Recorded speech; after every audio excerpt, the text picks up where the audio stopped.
Vamos a ver ahora la cromomicosis, llamada también cromoblastomicosis, micosis de Carrión, micosis de Lane y Pedroso, dermatitis verrucosa y blastomicosis negra.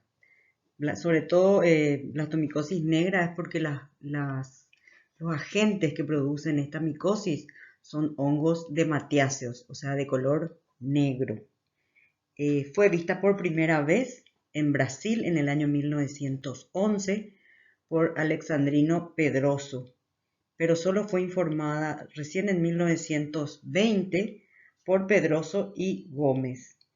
En 1935 recibió el nombre de cromoblastomicosis. Fue nombrado así por Moore y por Almeida.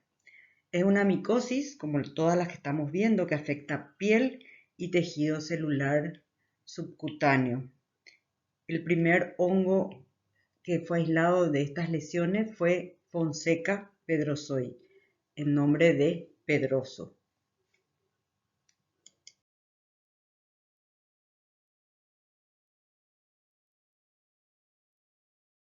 La cromomicosis es una micosis crónica de desarrollo lento que ataca generalmente piel y tejido subcutáneo.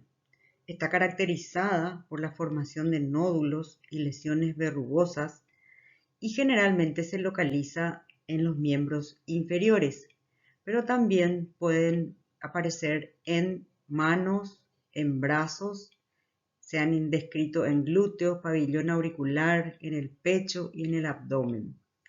La vía de ingreso del hongo son microtraumatismos, abrasiones o por el contacto de objetos cortantes como por ejemplo espinas, astillas. Epidemiología. Afecta principalmente a hombres entre 30 y 50 años, quienes adquieren la infección por inoculación traumática durante sus trabajos rurales, sobre todo si andan descalzos o usan sandalias. Los agentes causales pueden hallarse en la tierra, en desechos vegetales, en madera deteriorada, en restos de árboles. Los hongos, que son hongos dematiáceos, han sido aislados de troncos de palmera e inclusive de nidos de avispas. Son hongos saprófitos de la naturaleza y tienen un bajo poder patógeno. Esta infección es menos frecuente en las mujeres y en los niños menores de 15 años. No se transmite de persona a persona. Predomina en las zonas tropicales y subtropicales, aunque es de distribución geográfica mundial.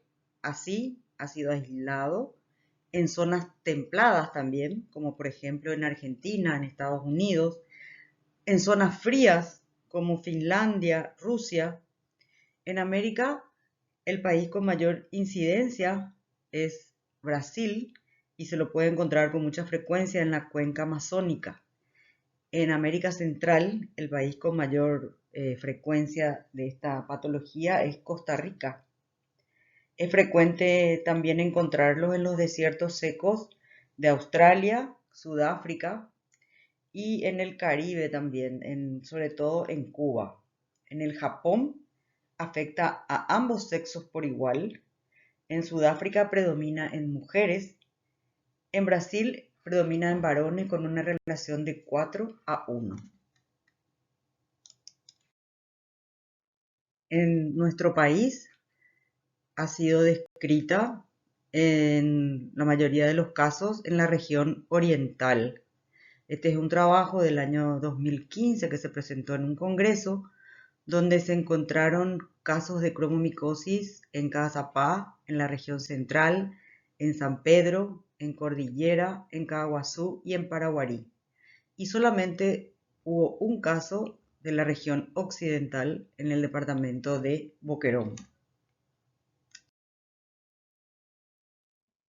Los principales agentes etiológicos de cromomicosis son hongos negros del grupo de los dematiáceos, y entre ellos tenemos una lista bastante extensa. Los más frecuentes son Phyalophora verrucosa, Fonseca pedrosoi, Fonseca compacta, Cladophyalophora carrioni y Rhinocladiella aquaspersa. Con menor frecuencia vamos a encontrar también Cladosporium trichoides, Exophiala jenselmei, Fonseca monospora, Cladophyalophora axis y Exophiala dermatitidis.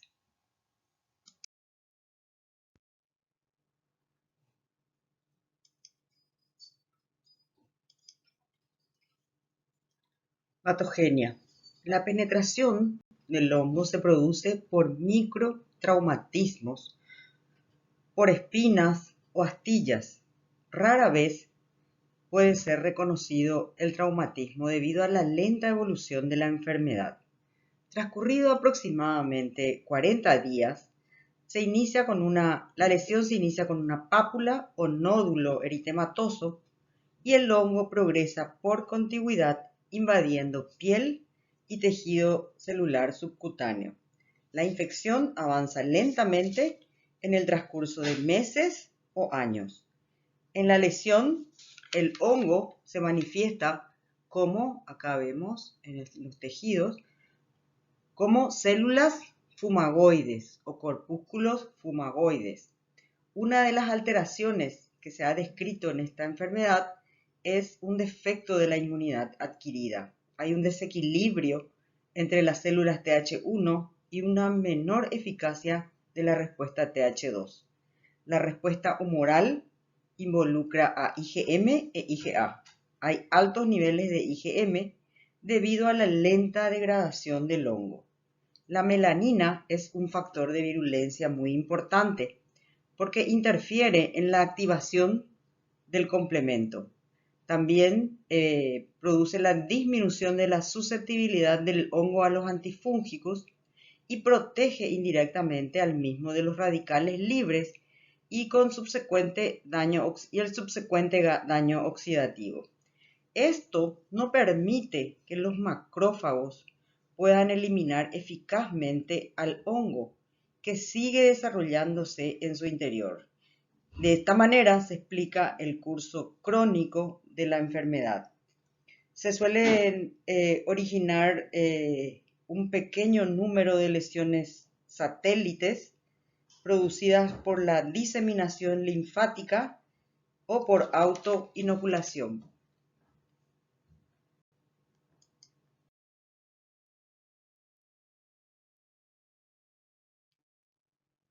La cromomicosis es una dermatosis localizada en las partes expuestas del cuerpo, de preferencia en los pies y en las piernas.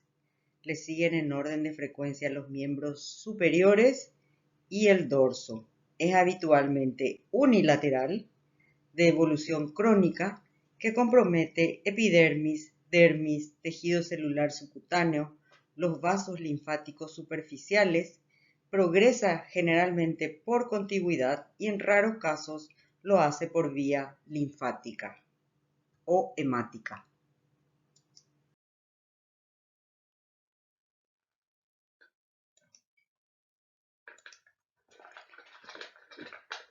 Se observan dos tipos de lesiones, las nodulares y en placas. Aquí podemos observar lesiones nodulares y escamas, que son las menos frecuentes en este tipo de infección. Aquí podemos observar las lesiones en placa, que son las más comunes y que pueden ser planas o vegetantes con aspecto verrugoso. En la figura se nota una placa atrófica, descamativa y ulcerada de bordes irregulares, en cuya superficie se puede apreciar unos pequeños puntos negros, y esta lesión tiene aproximadamente la evolución de 5 meses. En la parte superior del cuerpo Las placas suelen ser más planas, eritematoescamosas y presentan a veces el aspecto psoriasiforme. Las placas se pueden observar en cualquier zona del tegumento, comenzando en forma de una pápula rosada o rojo violácea, pruriginosa y de aspecto excéntrico. Después de varios años, adquiere el aspecto de una placa ovalada e irregular con bordes nítidos y elevados sobre la piel vecina. El centro es liso y aplanado, los bordes están erizados de excrescencias papilomatosas y rojizas, cubiertas por costras serohemáticas fuertemente adheridas que al ser removidas ocasionan una pequeña hemorragia. La palpación permite apreciar una consistencia blanda o semidura y hace exudar un líquido piohemático de olor pútrido. En los miembros inferiores suelen aparecer pequeñas lesiones satélites en forma de pápulas o verrugas dispuestas de acuerdo con su progresión por los vasos linfáticos superficiales. En estas zonas las placas son más exuberantes, supuran y por la infección bacteriana secundaria pueden provocar una linfangitis crónica obliterante que determina elefantiasis, como se observa en la figura. La elefantiasis es un síndrome caracterizado por el aumento de una parte del cuerpo, en este caso de los miembros inferiores, y que se debe a la obstrucción del sistema linfático. En esta figura podemos observar más lesiones. Fíjense cómo son lesiones secas y verrugosas. Aquí podemos observar formas nodulares en miembros inferiores. Estas lesiones generalmente empiezan como nódulos rojo-violáceos, pequeños, cubiertos de piel sana, que crecen lentamente en forma excéntrica. Al cabo de unos años alcanza el tamaño de una aceituna. En el centro se reblandece y se ulcera. El fondo de la úlcera se torna vegetante, adquiere el aspecto papilomatoso semejante a una coliflor, como pueden ver en las fotos. Estas lesiones suelen ser múltiples, confluyen entre sí al aumentar de diámetro y entre ellas se encuentran mezclados elementos ulcerados de aspecto verrugoso con nódulos cubiertos de piel sana que parecen queloides. Progresan en forma ascendente hacia la pierna y el muslo y pueden abarcar grandes extensiones del miembro afectado. Diagnóstico. La obtención de material clínico para el diagnóstico micológico es fácil de realizar en esta afección. Pueden extraerse escamas o costras por raspado de las lesiones con bisturí estéril o mediante la obtención de biopsias más profundas con un sacabocados. Se aconseja que se tomen 2 muestras, una en solución salina, que es la que enviada al laboratorio de micología, y la otra en formol, que sirve para el estudio histopatológico. La observación microscópica, el examen directo en material no fijado, puede llevarse a cabo entre porta y cubre objeto. Estas láminas se pueden observar directamente al microscopio o con hidróxido de potasio en el caso de que sean costras, como para digerir las células. Se comprueba entonces ahí la existencia de los famosos cuerpos escleróticos, células fumagoides también tienen el nombre, cuerpos muriformes o esclerotes de Mettler reciben este nombre. Estas células son esféricas, tienen una pared de doble contorno de color pardo y tabiques ecuatoriales de matiáceos y se encuentran agrupados en 2, 4, 6 o más elementos, como se ve en la figura. Histopatología. Generalmente los cuerpos esclerotales típicos de la cromomicosis son reconocidos fácilmente en cortes teñidos con hematoxilina eosina, en ginza y también en coloraciones como la de Grocott. La dermis presenta un infiltrado inflamatorio, como pueden ver en las diapositivas donde están las coloraciones de hematoxilina eosina, donde se observan linfocitos, plasmocitos, polimorfos nucleares, células epitelioides y células gigantes. Los productores de cromomicosis desarrollan fácilmente en los medios de cultivo comunes, como por ejemplo el agar saburoglucosa, el agar papaglucosa, agar sapec, agar miel saburó, todos estos medios con el agregado de antibióticos como cloranfenicol y cicloximida. La temperatura óptima es de 28 grados, se guarda en una estufa a 28 grados y se controla durante 2 a 4 semanas. Todos los hongos tienen características macroscópicas similares. Son hongos negros, como ustedes pueden ver en la figura. Y hay que realizar la microscopía para observar los órganos de fructificación para diferenciar los géneros y especies si es posible.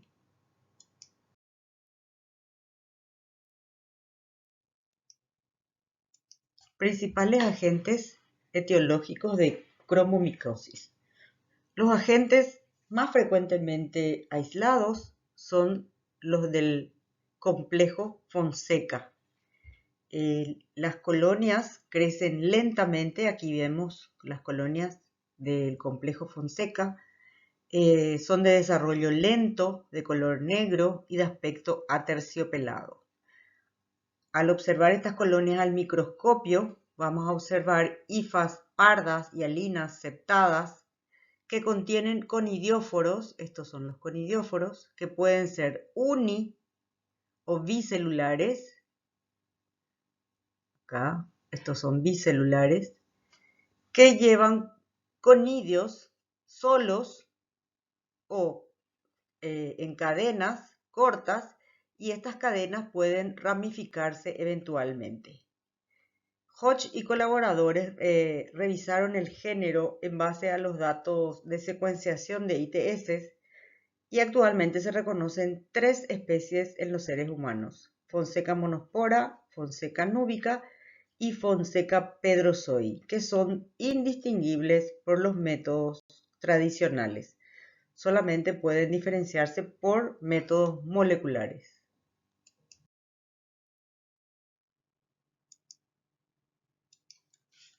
Fialófora verrucosa produce colonias color verde oliva oscuras o pardas y el micelio es aterciopelado.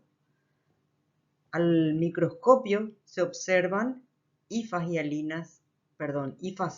pigmentadas de color pardo, septadas, en el cual se pueden observar conidióforos, estos son los conidióforos o llamadas también fiálides, conidióforos que tienen forma de florero a ambos lados de la hifa.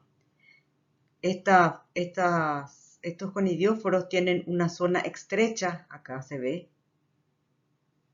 o cuello, del cual salen conidios, que están aquí, estos son los conidios, ovales, lisos y ligeramente pigmentados.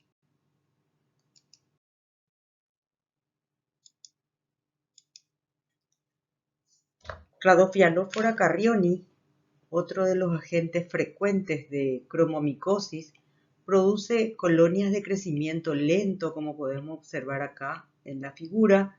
Tarda más o menos un mes en crecer con una superficie vellosa de color negro oliváceo. Al microscopio se observan, estos son los conidióforos, conidióforos, simples, erectos, de color verde oliva, ramificados. Acá se ven ramificados, se ramifican. Este es el conidióforo y acá se ramifican. Ramificados apicalmente, o sea, en el ápice, y que producen conidios en cadenas, que observan aquí. Son conidios en cadenas que pueden también ramificarse.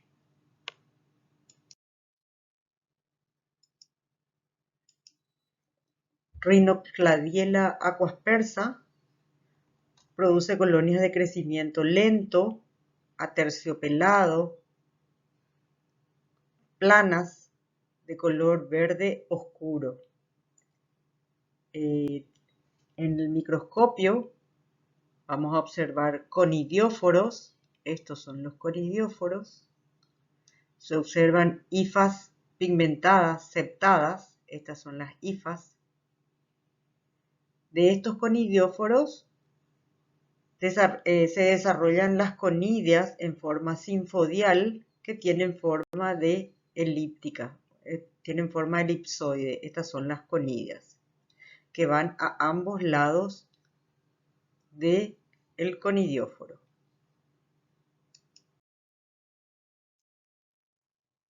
Por su aspecto clínico, la cromomicosis puede ser confundida con la tuberculosis cutánea verrugosa, la porotricosis fija, la leishmaniasis cutánea crónica, la blastomicosis, la paracoccidioidomicosis, la lobomicosis. Puede ser confundida también con la sífilis terciaria, el epitelioma espinocelular y la sarcoidosis. La lacasiosis o lobomicosis es una micosis subcutánea endémica que se ve con mayor frecuencia en la región amazónica. Su agente etiológico, la Acacia loboi, ha estado confinado durante años a un limbo taxonómico debido a la imposibilidad para su cultivo in vitro. El cuadro clínico es muy variable, tanto en la distribución como en la morfología de las lesiones, pero la presentación más común es una lesión cuyo aspecto recuerda al de un queloide. El aumento de casos importados y la descripción de lesiones similares en delfines ha hecho plantearse a la comunidad científica la posible extensión del nicho ecológico del hongo.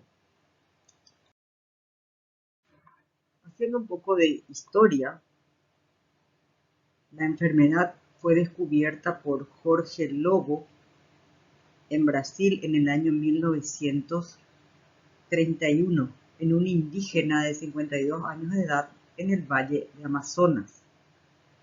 En 1938, Amadeus comunicó un caso similar en el cual se hizo un estudio histológico y él lo llamó enfermedad del lobo. Acevedo, Macedo, Sequeiro, Monteiro estudiaron esta enfermedad en pacientes procedentes de las selvas amazónicas, la mayoría de ellos indígenas. En 1952 se descubrió el primer caso en Venezuela y en 1958 se propuso el nombre inicialmente que era de lobomicosis. Migaki en 1971 comprobó por primera vez esta enfermedad en un delfín de la costa oeste de la península de la Florida. Por ello, el hongo se considera un patógeno hidrofílico. Pereira Filho señalaron la frecuencia de lobomicosis en los indios, en los indígenas, en el estado de Mato Grosso, Brasil.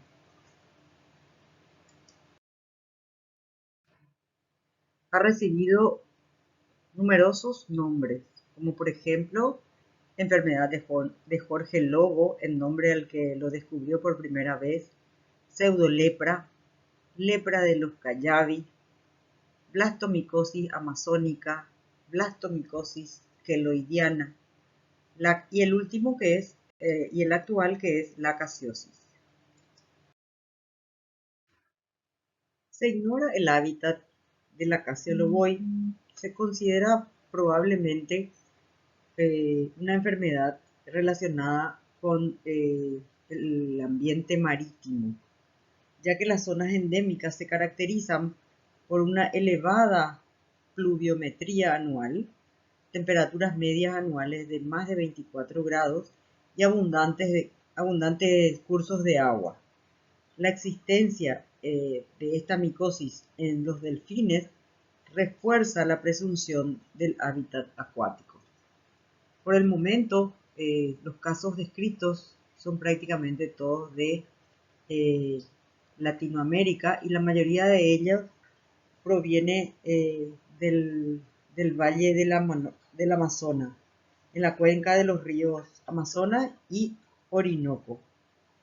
Se ha encontrado casos en Brasil, Venezuela, Colombia, Perú, Bolivia, Panamá, Costa Rica, Honduras, Surinam, Guayana Francesa y en la península de Yucatán de México. Los delfines enfermos fueron capturados en la Florida, en el sur de Brasil y en Surinam. Las tribus indígenas tienen una incidencia relativamente alta a esta enfermedad, sobre todo en indígenas en Brasil, en Colombia y también en habitantes de la Guyana francesa. Se ha reportado la transmisión del delfín al hombre y se sabe poco sobre la transmisión interhumana, aunque se ha demostrado que se puede realizar en condiciones experimentales. Afecta predominantemente a varones, pero se ha observado desde niños pequeños a ancianos y predomina entre los 30 y 40 años.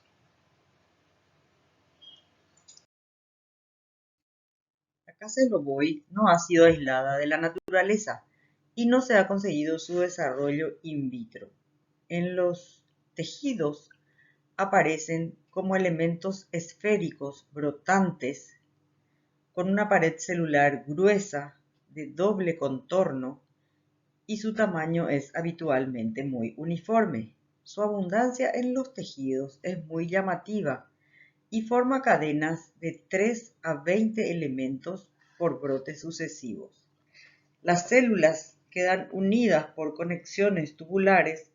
Raras veces hay más de un brote y en estos casos las cadenas se ramifican.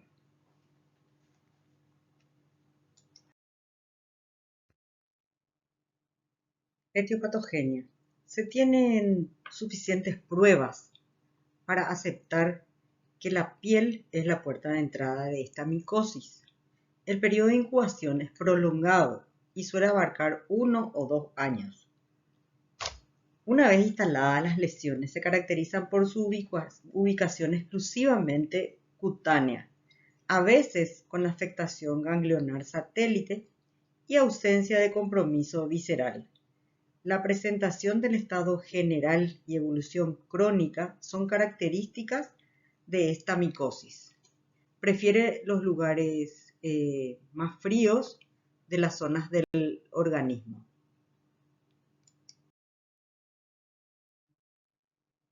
Herr y colaboradores efectuaron estudios filogenéticos de la acacia mediante la amplificación de fragmentos 18S del ADN ribosomal y del gen quitinosintetasa del ADN genómico de las células levaduriformes. Se demostró que este hongo pertenece al orden Onigenales y que están relacionados con el género Paracoccidioides.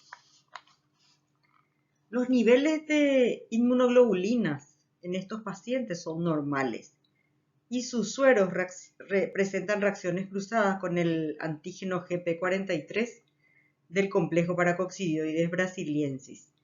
La producción de citoquinas muestra un predominio de la respuesta de tipo TH2 con disminución de interleuquina 2 y un aumento de la interleuquina 4 y 6. En las lesiones cutáneas se comprobó una fuerte reacción del factor de crecimiento transformado beta, que es una proteína implicada en el control de múltiples procesos biológicos.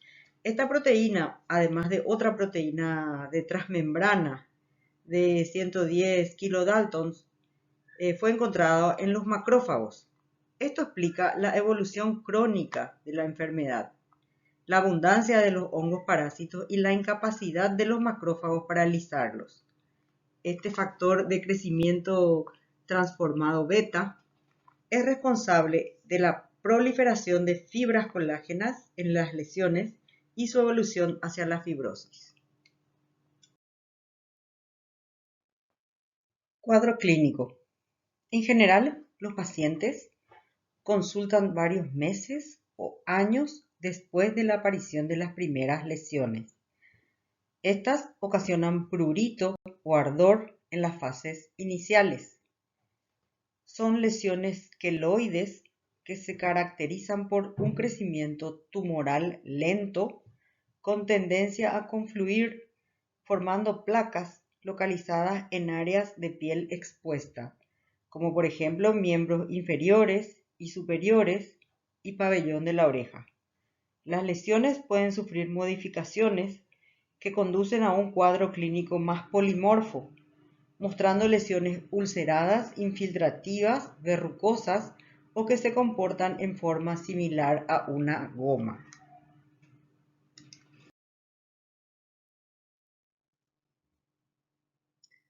Acá en esta diapositiva podemos ver cómo son las lesiones de la lacasiosis. La lesión en la oreja es muy característica y se observa hasta en el 40% de los pacientes.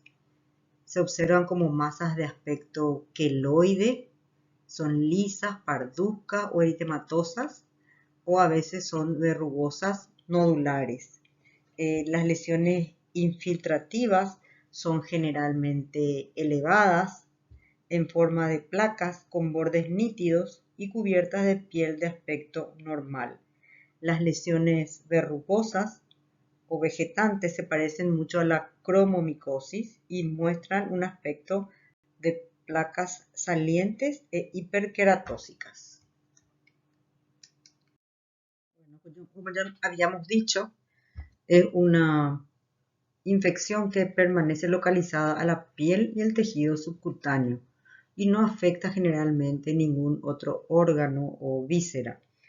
La queja más importante de los pacientes deriva en la deformidad, como pueden ver ahí en las fotos, en la deformidad resultante del crecimiento progresivo de las lesiones, que pueden llegar a producir importantes alteraciones estéticas, inclusive incapacidad funcional.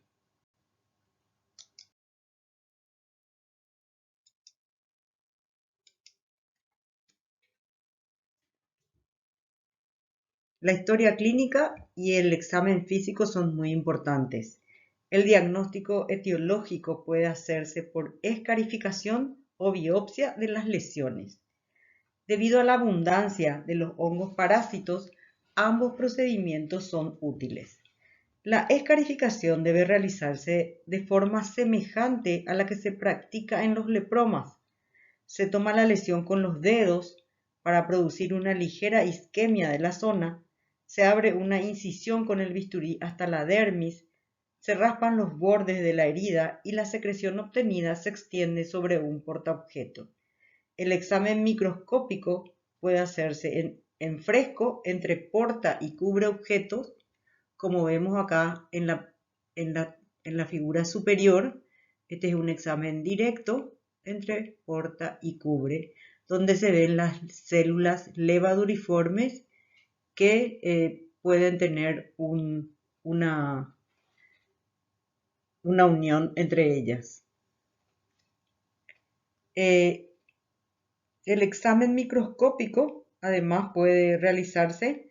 Este examen microscópico entre porta y cubre puede realizarse con solución fisiológica o con hidróxido de potasio al 10%. También se pueden realizar Coloraciones, como por ejemplo ginza, el grocot y el paz. En los frotis coloreados con ginza o con grocot se observan elementos esféricos abundantes con un solo brote, como acá se ve, por ejemplo, en la figura, con un solo brote, o formando cadenas, como se ve en esta figura, que es una cadena de 3 levaduras. Con una pared gruesa, fíjense cómo se ve la doble pared, una pared gruesa refringente que posee inclusiones lipídicas en su citoplasma. Con la coloración de Grocott, las levaduras presentan un color marrón negro. No se ha podido cultivar el hongo en medios artificiales y en un intento de medir la reactividad intradérmica en casos de portadores, se desarrolló un antígeno llamado lobina, el cual no tuvo mucho éxito dada su baja especificidad. Recientemente Mendoza y colaboradores identificaron un antígeno inmunodominante de 193 kilodaltons, pero este da reacción cruzada con el complejo paracoccidioides brasiliensis. Entonces el hongo no se puede cultivar, no existen intradermorreacciones por el momento. El gol estándar entonces es la observación del hongo en las muestras de biopsia, ya sea por PAS o por GROCO. Y también puede observarse el hongo en exámenes directos entre porta y cubre. Las pruebas moleculares serían útiles, sobre todo en países no endémicos, donde el diagnóstico puede ser desafiante. Aunque, como sabemos, estas pruebas moleculares son caras. La lacasiosis puede confundirse clínicamente con una gran variedad de enfermedades, entre ellos la lepra lepromatosa, la leishmaniasis cutánea, la esporotricosis, la cromomicosis, la paracoccidioidomicosis, la histoplasmosis africana, tumores cutáneos benignos y también malignos, como por ejemplo el carcinoma espinocelular y el dermatofibrosarcoma. También se puede confundir con la tuberculosis verrugosa y el sarcoma de Kaposi.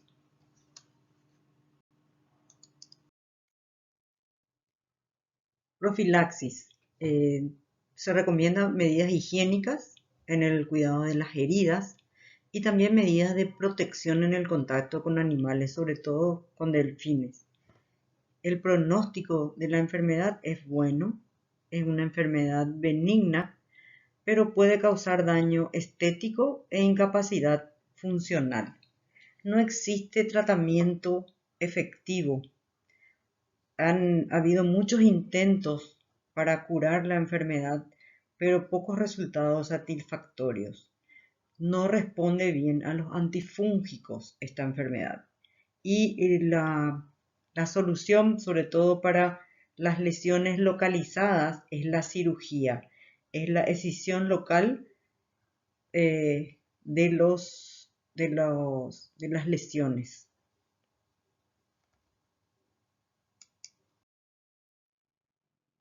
Resumiendo esto, podemos decir que las micosis de implantación son infecciones en pocas oportunidades de curso agudo o subagudo, pero en la mayoría de las veces de curso crónico, que afecta al tejido subcutáneo, el tejido cutáneo y que pueden extenderse a otros órganos como huesos, pulmones. La infección se adquiere por traumatismo con espinas de plantas y materiales cortopunzantes.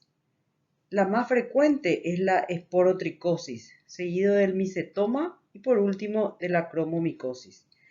Los tratamientos, aunque en algunos casos son efectivos, tienen el inconveniente de que son tratamientos prolongados con drogas caras y producen efectos secundarios severos, produciendo daños en diferentes órganos, como por ejemplo el riñón. Además, la prevención es muchas veces el uso de calzados o de guantes, en el caso de los jardineros, por ejemplo, cuando manejan maderas o plantas, la higiene adecuada y una mejor nutrición. Gracias.